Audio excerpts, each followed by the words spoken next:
Recently, we built this right here from Rio Bricks. This is the Mazda RX-7 from Tokyo Drift. I was actually really impressed with it when I finished putting it together. I think it turned out to be a great representation of the actual car. But now we're moving on to this guy here, Paul Walker's Eclipse from Mould King. This will be my first Mould King I'm ever going to put together. I have no idea what to expect. These ones come with a display case, so that is kind of a unique thing. Hopefully the car is worthy of putting on display when we're done, but we'll see how it ends up coming out. So we have this cool display case here wrapped in plastic. The manual is down here with some stickers. Let's take a look at the manual. Smaller than the Rio Bricks one. Seems to be pretty self-explanatory. I don't know if these bags are numbered like the Rio Bricks was. Got two little notches in the bottom there to pull that off. Okay, they are labeled. The display case is really cool. I think that's awesome. Yeah, I think that's a nice little touch. So that's pretty much it. Let's go ahead and get this build started. I expect this to probably take me about an hour. That's how long it took me to do this one. 38 pages or so. I'm pumped. I can't wait to see how it looks compared to the Rio Bricks. Let's get started.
All right, guys, we are completed and I think it looks okay. I wouldn't say it's anywhere near as realistic looking or close to the actual source material as the Rio Bricks is, but it's a good representation. I mean, I think anybody's gonna look at this and think Paul Walker's Eclipse.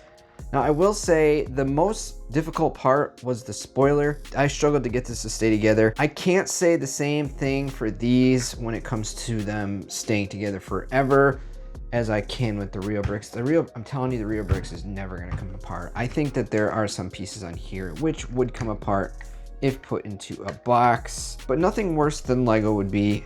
I would say the best looking part is probably the rear. I think that says Eclipse the most out of everything this thing looks like, besides of course the graphics. But yeah, it's not bad. And one thing this has that the Rio Bricks doesn't, you can actually pull off the hood. And in there you got this cool little engine with some tubing. I thought that was a nice little touch. Let's go ahead and pop it into the display case and see how it fits. Should just line right up and boom. You know, it's not half bad. The display case actually makes it really cool. I would give this, I'm gonna say like a 7 out of 10, whereas this would probably be more like an 8 or 9 out of 10. They're both really cool for sure. It's hard to make complete judgment off just this model. Of course, these are unlicensed cars and you're trying to replicate them as best as possible without breaking copyright stuff. I think the closest thing they got is by putting Fast and Furious on the back. I think anybody would look at this and think Paul Walker's Eclipse, and I think that's what's important. All in all, the build took me about an hour or so to do, pretty much the same as these. Well, time will tell if I get faster at building these. I have a bunch more, so expect more videos coming in the future. Paul Walker's Mitsubishi Eclipse from the Fast and the Furious, the original movie. You can see there's a little shift knob and a steering wheel and probably enough room to drop in a little dude. I don't have any dudes near me at the moment, so it's just gonna have to go without a driver and a passenger, but yeah.